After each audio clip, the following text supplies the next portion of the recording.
meeting of, what is today, May 18th. Call the meeting to order for the Roseville Police Commission at 7:10.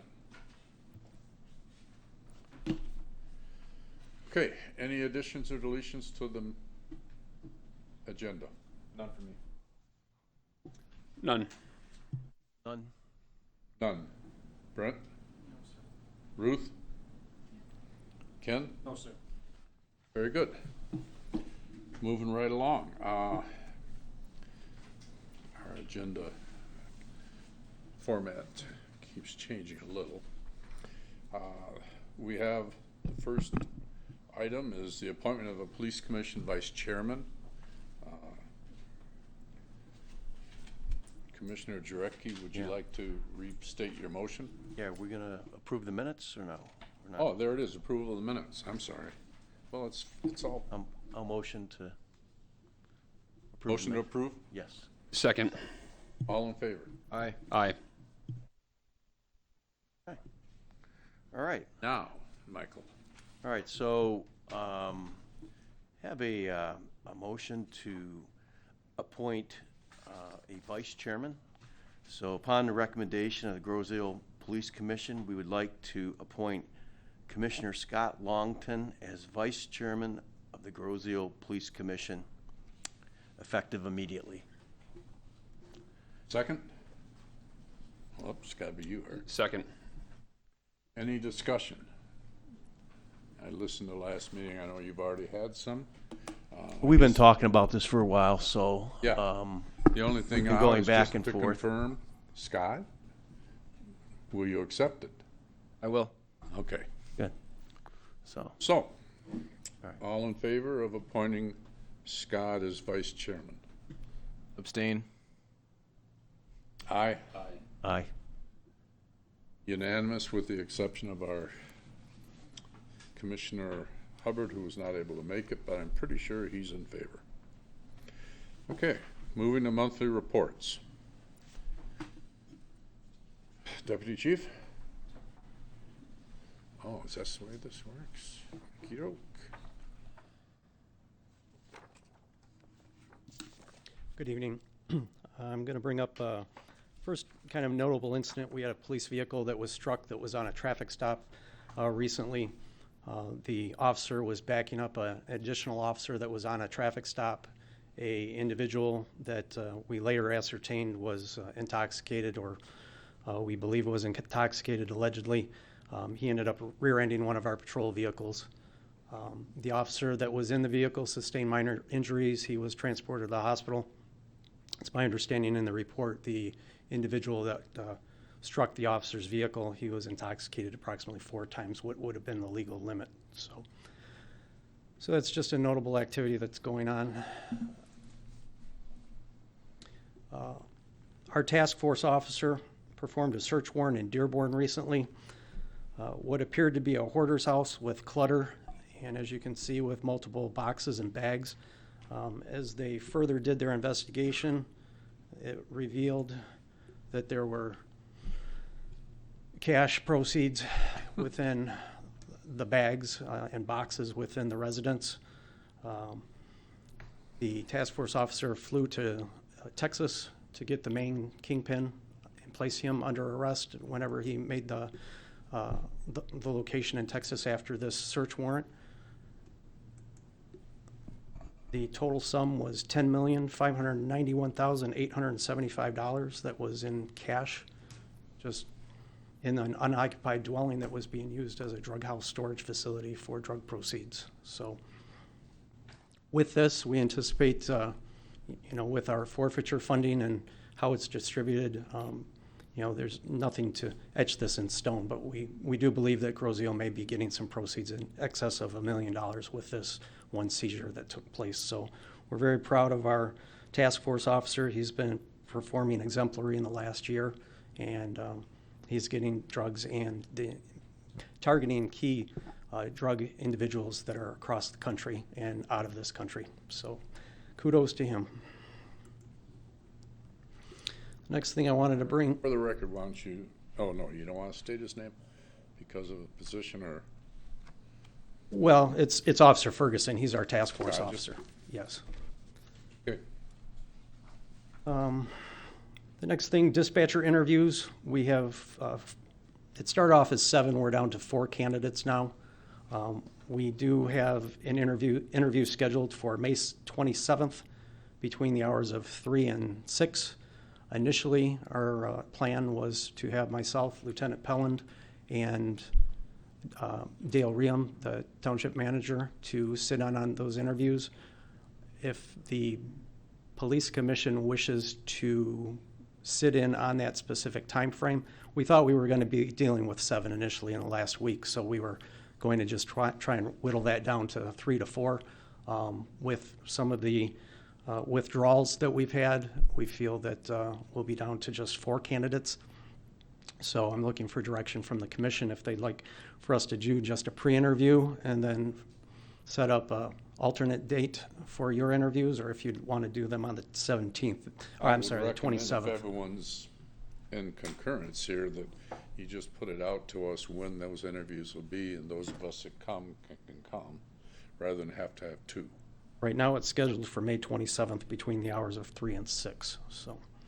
What's the pleasure of the rest of you guys? I feel the same way. I don't think we need to be there. I think you guys are very capable of hiring people at that level, so,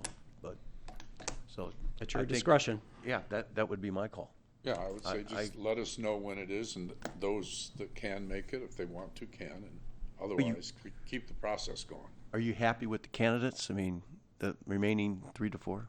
I don't have enough information or haven't done- data. you- I mean, we've reviewed their applicants, but, Okay, you so know, you haven't- we need to go a little bit deeper into. Oh, you haven't, okay.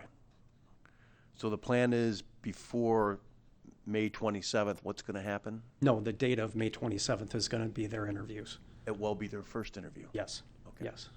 I got you. All right. Yeah, initially, like I said, in the last week, we thought we were going to have 7, and then we were going to reduce that number so that it was more digestible for the commission. But for right now, you know, we've gone into a lower number than we anticipated. So you guys reduced them, or the candidates self-reduced? The candidate self-reduced. We did put out there in a phone conversation that there was going to be swing shift involved, that wouldn't be negotiable, and that there were some other parameters that weren't conducive to their schedules. So we're fine with it, Okay. right? I think Yes. we all agree? Okay. Yeah. So just so I'm understanding, and there's no miscommunication, so you do not want to participate in an additional interview. You're going to leave it up to the At this 3 point, if individuals. there's an additional interview required, it would be based on your guys' assessment to where you felt maybe you wanted to come back and talk to them, but not for us. We'll go, like Mike said, we'll go with your call on this. Okay, very good. I appreciate that.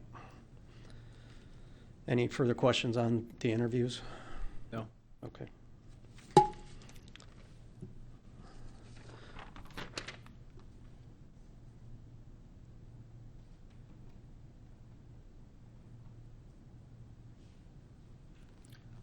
So I'm just going to go through a few documents. This is just our incoming service calls that go on through the course of the month. For April, we had 472 general assist calls. We had 91 911 calls, and we had 8 specific for 1050s, which are considered crashes.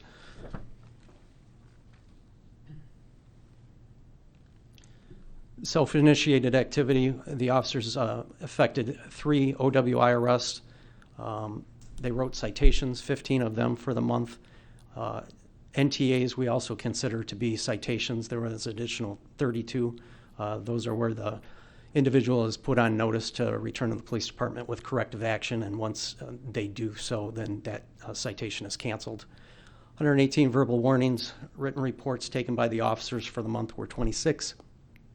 6 accident or crash reports, as we call them, and security notices, 35. Those are where we place notifications if we find cluttered homes that their front yards have a certain amount of newspapers that are collecting, unkept grass, things that would indicate that somebody is not at the residence. So it makes them a target for crime, that the home looks unoccupied. So Officers will then also, if they see a vehicle that's unlocked in a parking lot at let's say a convenience store or rolling down the street on our surface streets, notifications are made with a security notice to let that individual know that we noticed that their vehicle was unlocked or was left unsecured, that would leave a criminal easy access to their vehicles. There's this historic complacency in Groseal that, being the safest community, individuals think there isn't any crime here. But if your vehicle's unlocked,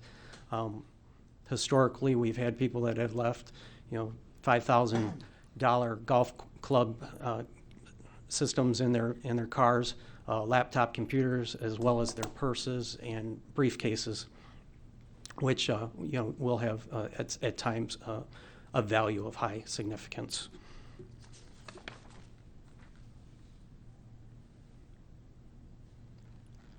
This is our traffic summary. So for the month of April, we had a total crashes of 7. There were 2 hit and runs, 3 private property, and just more significantly that most people concentrate on is our deer population. We had 2 for the month and a total of 10 for the year. I'm going to reflect this to last year.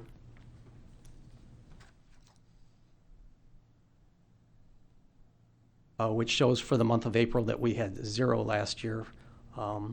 But for the total, I don't even want to go to that point. So Brent, can I ask you a question? So for the year, we're at 10. Last year, through April, we were at, 3? And so we're at a quite a bit faster pace here. Like 333%. And I think just looking at that, it just begs the question, how are we doing on our initiative to increase our permits for the deer call?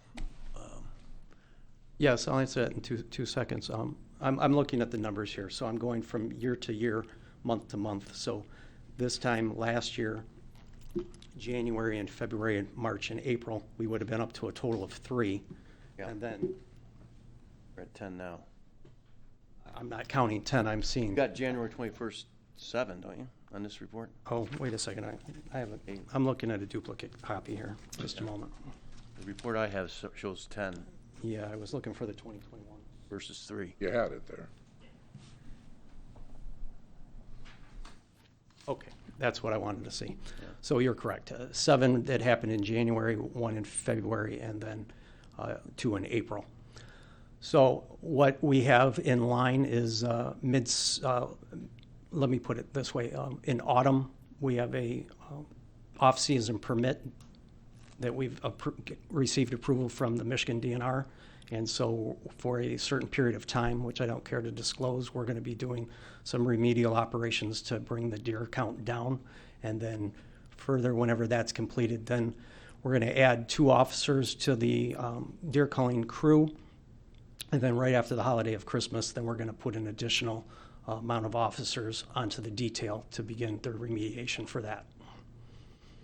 So the DNR, because of their restrictive timing, right now the deer have babies, so they don't allow us to do any type of culling. Yeah. And then between, right after the permits that we have expired, then is a certain operation for hunters that we can't impede upon. There's a muzzleloader season that we can't do anything during that time frame. Right. So just so I understand, okay, I think last year we had 300 permits, is that correct? Is that the number? Yes.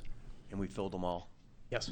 Okay, and so for the same period, year over year, what do we think our total number is going to be in terms of permits? I'm confident you guys will be able to, call the permits that you receive. My question is just, do we have any idea what the number's going to look like? Yeah. I'd have to look at I don't have my information right here. No, I believe the numbers that we had last year were 100 and we increased it to 200 last year. If that's not correct, I believe that's 200 correct. permits We had last 200 The permits, 200? not 300. That's the first time we've had that many. Right. Right. We Whatever did- it was, we filled them, Yes, right? yes. And so what do we think we're going to, relative to that? We're going to go from 200 to 250 to 300 is our target. Okay. And then that will significantly bring down the numbers. What was the What was the deer count with the helicopter? Population count? It was 400 initially, And then but you then took we out were three- still, and we took out took out 50 another more. 50 more, so we would have been down to 350. So, That's the lowest that we think we've been for a while. yeah, we also plan on doing, which Mr. Jurecki assisted in, is doing an aerial count. We plan on doing those annually, so that'll give us a greater idea of exactly what we're dealing with on an annual basis. So with the enhancement of the fall call that we'll be able to do, the additional timeframe to be able to do the winter call with additional officers and the target goals that we have, we should be able to impact it fairly well on the next operational period. It's just interesting that the numbers are opposite of what I would expect, right? The number, or the count was the lowest we've seen in a while. We've taken the more deer than have been taken, I think, and since the call program has began this year. Yes. And yet we still have higher numbers, right? So is part of this because everyone's on Meridian because of the bridge, or is there some other factor involved with this? Well, Well, one thing- January was a heavy month, which we weren't really totally full up on the culling. Were we in January or were we? We were still calling, yeah. No, that no, was- but oh, were we in full speed or? No, that was Yeah, just in so- incipient stages of the call. But what I will bring up, Mr. Ranka, to enhance that, I did speak to the Michigan DNR, which indicated that he believes on the island that there's a 50-50 split between the does and the bucks. So with those numbers, if we take the 350 that we're at, divide it in half, that would mean that there's only 175 does that are on grouse eel. So with that calculation, he doesn't believe that, with survivability and the drop and everything, he doesn't believe that each doe would present more than, on average, one deer for the season. They may drop 3, but because of other factors and, the coyote population and stuff like that, he believes that it may go down to about 1 per deer for the season. So with the numbers that we're looking at, between going up to the 300 range, we should be able to impact the deer significantly. Should knock it down 75. Yeah. If you get 300, it should take it down 75 from 350. If all that's correct, and I think it is, by the way. Yeah. It seems reasonable. So First, first year we made a dent, probably, yes. if we can get that number. So Well, this was anything we can do to ridiculous. help, please let us know, because we would support you, obviously, 110% on that. Good, I appreciate that. You had something, Scott? I was just gonna say, just remember last year, come March, nobody was really on the road last year at this time. So, our numbers are gonna be deviated significantly from 2020. With more because- activity. Yeah, just COVID hit in March and everything got shut down. So your population of people driving, it was like a ghost town. Versus now, restrictions are being released and people are on the road a lot more now. So I think 2020 is gonna be a hard year to use as a basis for comparing anything. Well, it'll be interesting to see when we get the numbers, because this was the most in 2020, that winter was the most we've taken ever. You mentioned coyotes. Have we, We've had no activity and no significant calls. so we haven't taken many in the last year? Not to my knowledge, no. Lieutenant Pellin, anything to add to that? Well, a resident reported that there was 3 coyotes in the 21,000 block of Park Lane that were together. Our animal control officer is aware of that situation and she's looking at it. My understanding, she was gonna have a conversation with our callers to see if there's something that they can assist with. We had a lot more activity a few years ago. Did they move back to the other side of the river?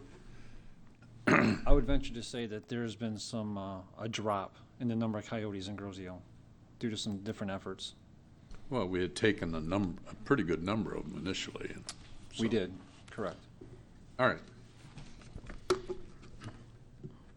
Chairman Anderson, if you would, the ACO is not here. I know she's on another line for the presentation, but for the sake of time, I can sit down and we can come back, but if you're okay with it, I'll give the ACO report right now.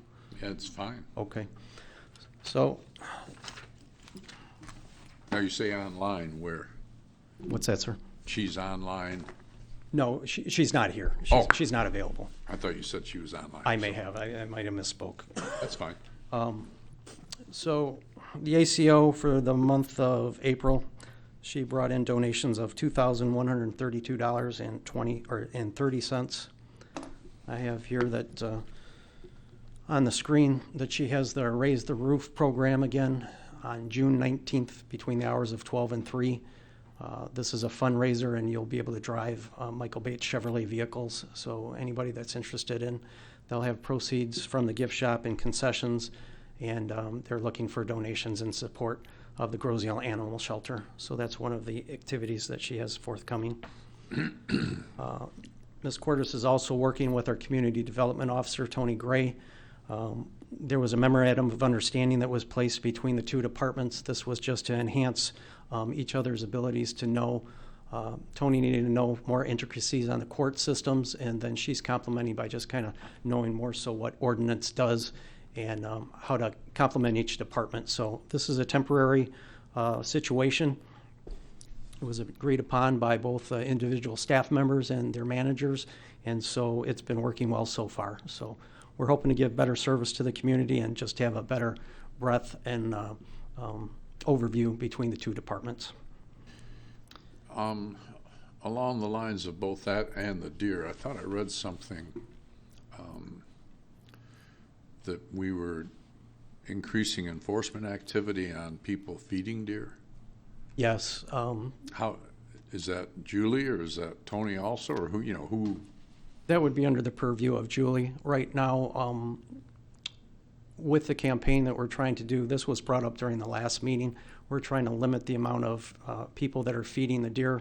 What we found is that in the adjacent areas to our open space areas, that people in their backyards are feeding the deer and bringing them in.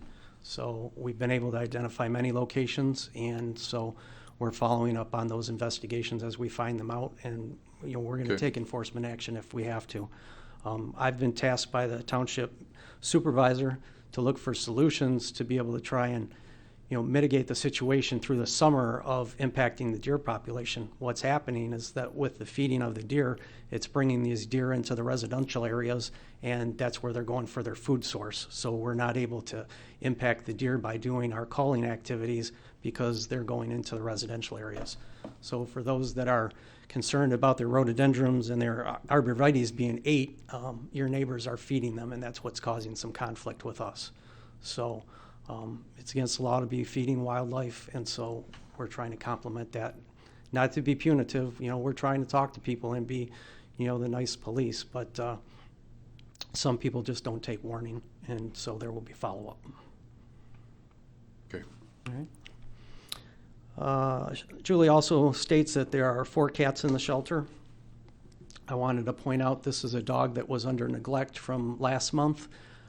It's been placed into a foster home. As you can see, the dog was emaciated, the proper pronunciation, on a good diet, healthy, and regaining its strength and composure. So we're very proud of Julie and the foster home that's taken care to alleviate this dog's anguish and pain that it had gone through. So, Is the foster home going to adopt it, or is it just temporary till we can place it? to my knowledge, it's temporary for placement. And one of the last things is that Mr. Richardson, Kim Richardson, he had a juvenile horned owl in his yard, and falconer Mark Tomich is caring for this owl. Amazing. Once it grows up and gets a little bit more healthy, it's going to be released into the wild. So he's just taking proactive action to make sure that it survives before it's released. So, That's great. so doing well.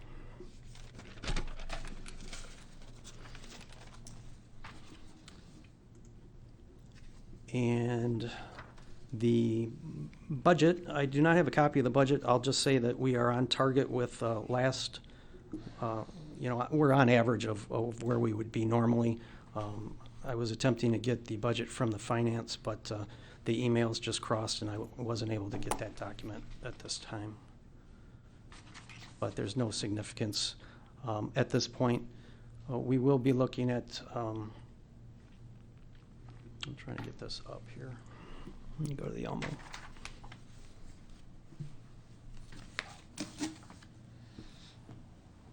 This is our overtime that I wanted to bring to your attention. So this year compared to last year, 68 hours of overtime in 2020 and 107 for this April. April's the end of our fiscal year, so we get an additional amount of people that have to expend their personal leave days or else they lose them. So we incur a lot of extra overtime on those days during the month of April. Also due to our manpower and with Chief Warnick's retirement. I just wanted to bring it to the board's attention that you will have a couple of people that would be eligible for retirement within the next 6 months, and then with Chief Warnick's retirement, so there's been some vacancies. So we might want to look into approval to just go for a list, eligibility list for patrol, just so that, should any vacancy present itself, that we would be prepared for that eventuality. So, So we can do that at the next board meeting, okay, that's fine. chat in between then. Okay. Brent, may I? Are they police patrol officers, or is it patrol officers this time around? Yes, we'd be looking for a patrol officer. Yeah, just to throw a couple numbers out, Mike, that help support the recommendation. Taking over scheduling recently, the month of June, we're projected to have 8 overtime shifts without any ability to fill them by moving it or adjusting shifts. And we also have 8 vacancies in the dispatch position that are being filled by road patrol. So now we're supplementing the dispatch position, which is going to be filled here shortly, but it's going to take time to train that person by putting a patrolman, taking a patrolman off the road and into dispatch. So 8 overtime shifts that we can't adjust scheduling for, 8 vacancies in the dispatch position that are being filled by road officers.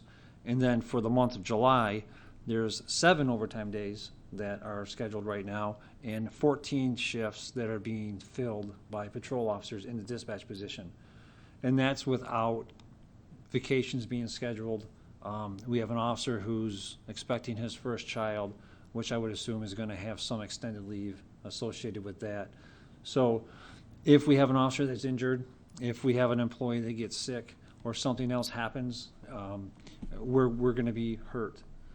Right now, we're having a difficult time with officers working 12 or 16-hour shifts, sometimes without warning because of a sick day or a last-minute personal day that's taken. So there's a purpose behind what the deputy chief is saying. We need to at least be prepared and have an eligibility list to get us into the future. Totally support that. I'm sure everybody does, so we'll make sure it's an action item next board meeting. Very good. Yeah, let's have a real good deep dive on that. Just a little bit more clarification on that, though, just so I know. So these are people retiring. We got 2 retiring. So right now, it sounds like we have our hands more than full, just plugging holes. We're plugging holes right now. Those people not retired. Well, we have an officer that's on medical, we have the chief that's retired, and I'm not eligible to work overtime, and I'm assigned to the road. So in 2 weeks, we're going to lose a dispatch position, so there'll be 3 people that were down in the road division that we can't fill their spots. Right. So anytime somebody takes a day off, and I hate to say it on a personal note, our afternoon shift is struggling. They've been short shifted for over almost 2.5 years, where they cannot get a day off unless they put it in 30 days in advance, or they call in sick, or they meet some other criteria for a personal day. So the officers that are assigned to afternoons, they get their shifts short every single month, that they can't take time off. So, and that's the worst shift when you have a family, especially kids. Right, and we end up costing us more money to operate Yes. when you look at the overtime that we're incurring. So, I mean, Yes. it's kind of a no-brainer, I think. Okay, thank you. All right, that completes my information, and I'm going to turn it over to the lieutenant. Don't go nowhere. I'll just, yeah, just to put that on, otherwise I think I'll be good. Perfect, thank you. So, My focus is going to be on first on the training report, and then I'll go into the detective and juvenile reports, and then talk about a couple of community policing programs that we've initiated in the last month. The training month includes the monthly training by our mutual aid officers. We have an officer that's assigned to SWAT. We have an officer that's assigned to the hostage negotiation team, and then an officer assigned to the dive team. And each requires at least 1 day of monthly training to maintain their certifications and proficiency. Their accomplishments are highlighted inside the monthly training report. Officer Carrico, our canine officer, and Atlas, his dog, had more than 50 hours of training during the month of April. It's routine maintenance that he attends every Wednesday, and then he also attended a course on testimony involving canine officers. So that was a specialized training that he went to. You can see from the training report, our officers are taking advantage of the free training offered through the federal government, public information officer, incident command, and a variety of other things that they're self-initiating this training with the help of the deputy chief and on their own. June 1st and June 2nd, our entire department will be Narcan trained. That training comes from the Downriver Guidance Center. It's going to be free of charge for us. It's going to be done via Zoom. But every officer that obtains the training is going to get 2 doses of Narcan, which is going to be important for us. I'll highlight in our detective report some of the purposes for us having that. Can I ask you a question right now on that? Absolutely. So that charity organization that we, Hope Not Handcuffs. yes, It's on my list. did they, okay, is that part of this? I mean, did they, Hope Not Handcuffs is an outreach program to assist individuals who have a substance abuse problem. They will aid them in terms of treatment and so forth. In fact, we're supposed to get our kit sometime this week from the organization Families Against Narcotics. They encourage us to be Narcan trained, but Right. they're not the training source. okay, got it. So again, each officer is going to get 2 doses of Narcan, which they can carry in their vehicles or on their person when they respond to medical calls. So that's going to be something that we're looking forward to doing. We're even training our dispatchers in the event somebody comes into our station and has a controlled substance when our officers are on booking and they get exposed, or we've had incidents where a person is under medical distress and make it into the lobby of our police station. So they can immediately have access to this particular substance and administer it. They'll be trained. We're even going to train our animal control officer. Like I said, it's free training and it's good for her to have access to it. The other training that I wanted to highlight today that we have planned for the month of June is ALICE training. We, in conjunction with the school district, we're going to host the 2-day instructor school. Officer Benson, who's our SWAT officer, is going to become an instructor. Collectively, he and I can assist the schools in teaching their entire staff in this particular strategy. It allows us to enhance our emergency drills with the students, support staff, and custodians and so forth inside the school district.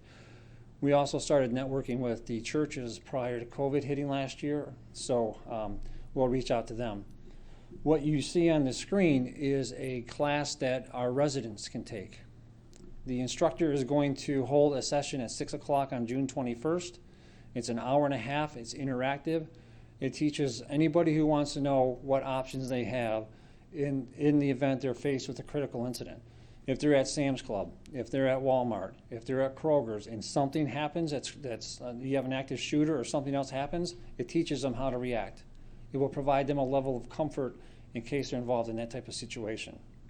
It's $75 per person. It's an hour and a half. Like I mentioned, it's interactive, and it's going to be hosted at the Groziel Middle School. It says Groziel Administration Building, but hopefully we have enough participants, we have to move it to the middle school. Any questions about Alice? Okay, I'll leave that up.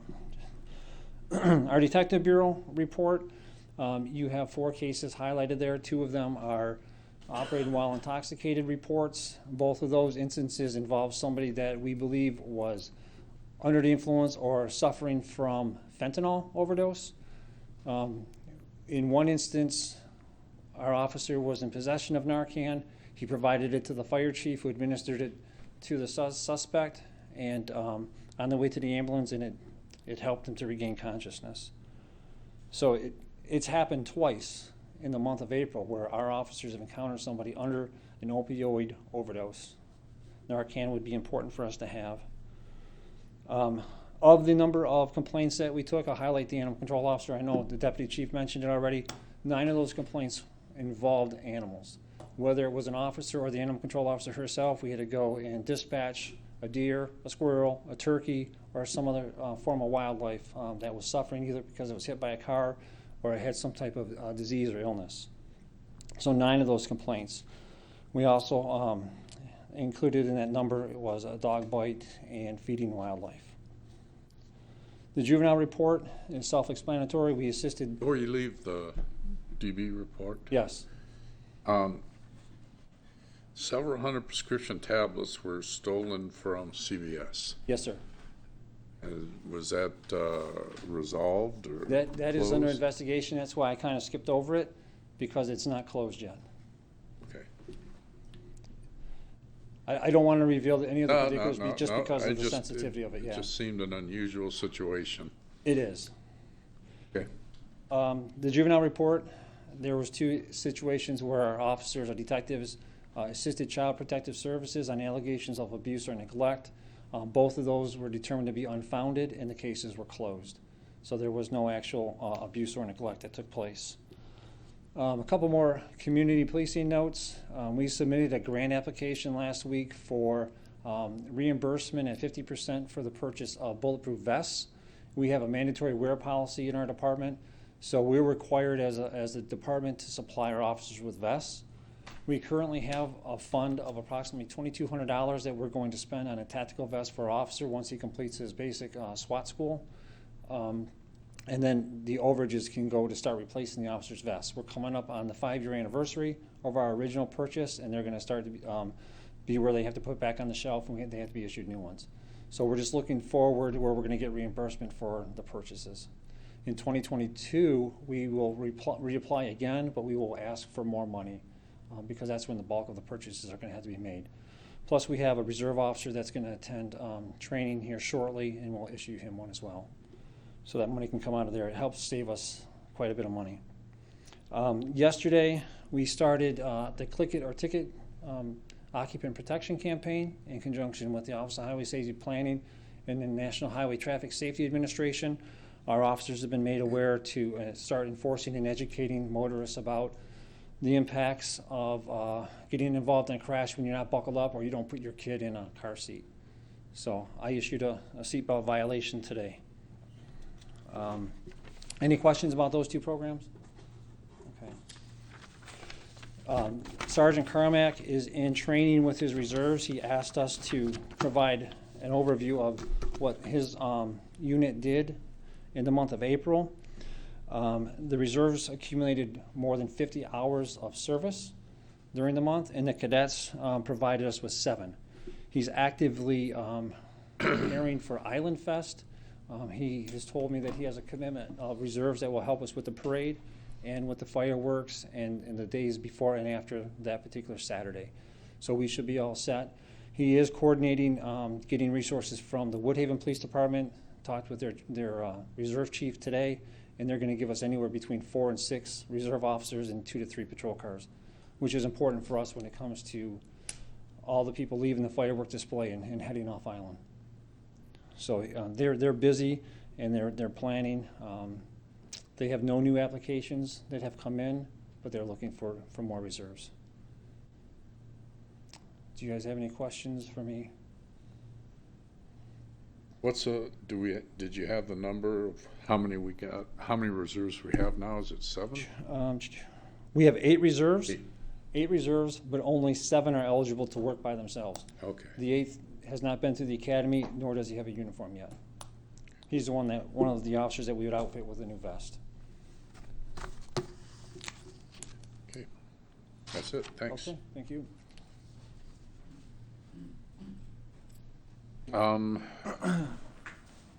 We jumped around, but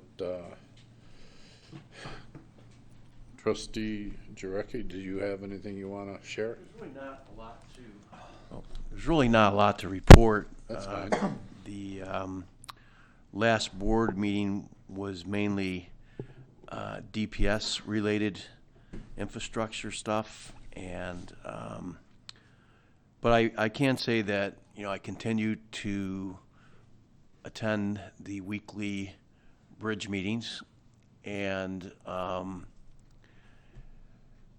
know that there's a lot of noise out there on social media, and having attended these meetings for a few months, the permits are really a problem. I mean, that is the problem. That's my personal view. And I know that right up through Debbie Dingell's office, that she's in contact with the governmental agencies, and there's a lot of them. And I get the sense that everybody's doing everything that they can do to move this forward. And I think folks, you know, actually impacts public safety as much as anyone. And there still continues to be talk every couple meetings about whether or not the bridge, the free bridge, could be available if there was an emergency situation. So if they see opportunities, I mean, it's on the radar. Are they going to slow the project down to do that? No. But I know that the actual bridge design was at 75% complete, I think towards the end of March, first part of April. Normally takes about 6 months from that point to actually issue permits. And so they're doing a pretty good job based upon where they're at, because a lot of them, a lot of the agencies have signed off, and we're just waiting now for the Army Corps, pretty much. And Eagle, I think, has some open issues as well. But I just think that, you know, you guys need to know that I think everything that can be done is being done. I'd be the first one to criticize if I didn't think that was the case, but having attended those meetings, you get the impression that, you know, there's a real full court, genuine effort being made by everybody that can make an impact. So locally here, I just wanted to share that with you. Have they changed their projection as to when they're going to be done? No, they haven't, and I think somebody addressed that question. What the general contractor has said, that they are looking at ways to, you know, potentially add another shift if needed. And they're eager to get this thing done as well on time. I'm sure they got more work after this that they want to do. So, like everybody else in the field. So it's not like they didn't anticipate delays. Maybe they thought we would have been there by now in terms of the permits. I mean, the date was sometime in April, I think. But they're taking less time than average so far, you know, and everybody's making a full court press. I just want, you know, it's important you folks know that, and it's really front and center. And I think, you know, I'd be the first one to criticize Jim Budney, but I think he's doing a great job pushing this. And I think the folks at Wayne County, as well as Joe Palomera, and again, you know, Congresswoman Dingell's office, they're all talking, and it's a high priority. So we just got to hang in there. But I think that the contractor, again, is going to do everything that they can within reason to hold that date. And that's why they're able to say so far they haven't thrown in the towel on the date, because they're going to look at everything available to them and see what they can do. And there's some risks and stuff, like any project. Don't want to go into all that. But anyways, that is my update. Very good.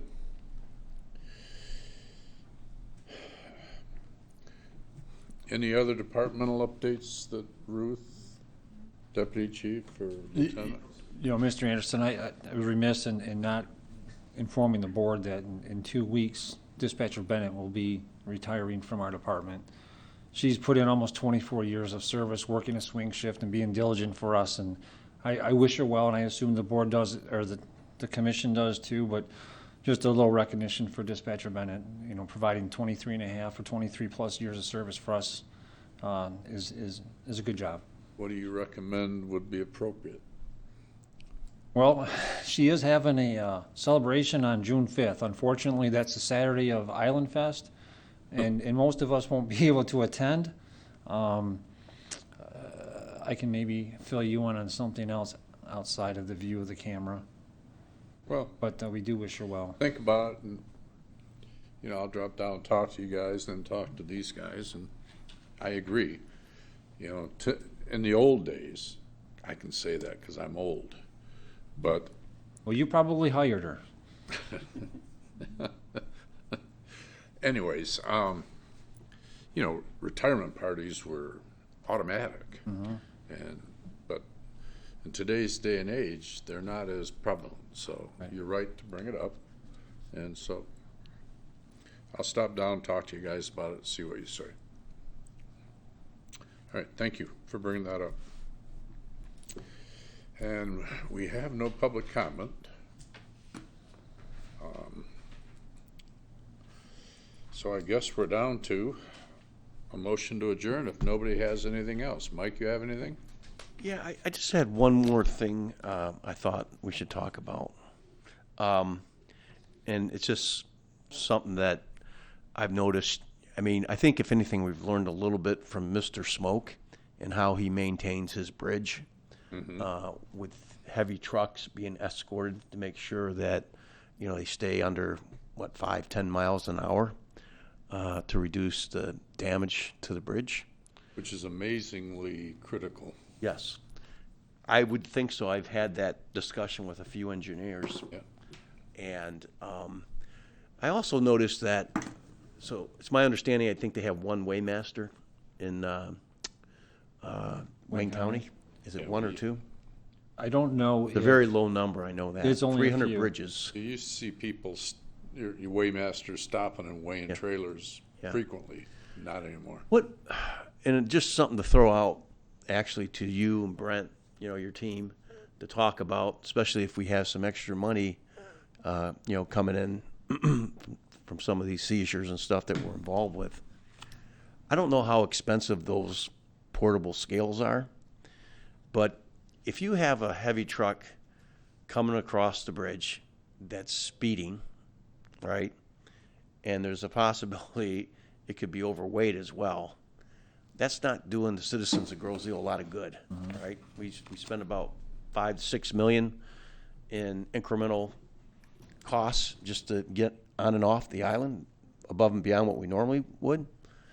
And what's preventing us from going out and buying a few of those scales? I actually saw a gentleman take one out of his car, 2 hands, put it down, and, you know, inform all the local contractors that we're really going to be tight on this. And if we see heavy trucks coming across and they're speeding, that's a problem, right? And you know, I think we have to tighten up on that because, you know, it's the residents of Groseal that pay the price. And I think it would be money well spent, and I think we should look into it. I know we do have one officer that has some motor carrier training. I don't believe it extends into weights, but he does have some exposure to that particular element, that type of enforcement. And typically when we have a larger size vehicle that needs to come across, we shut down the bridge for them and we escort them across. But those are only in circumstances where the load or the vehicle is wide and they need both lanes of travel. So Is it possible, though, for, you know, a not oversized load to be heavier than allowed? absolutely. And so, if that's the case, again, speeding trucks with lots of weight should Well, be you scrutinized. guys- I mean, you can pull them over. I mean, you know, I just think that's where we need to tighten up a bit. And I don't know what the What weight was the restrictions are work gonna be. going on this end of the island where before the bridge closed, you guys were complaining about certain trucks. You know, they had the big double pups and stuff. There was something on the north end. Airport here. Yeah, there was, I know BASF had some work that was taking place on the Hennepin Point that was causing some problems, and there was some work down here. Ironically, Mr. Jurecki mentioned the Waymaster.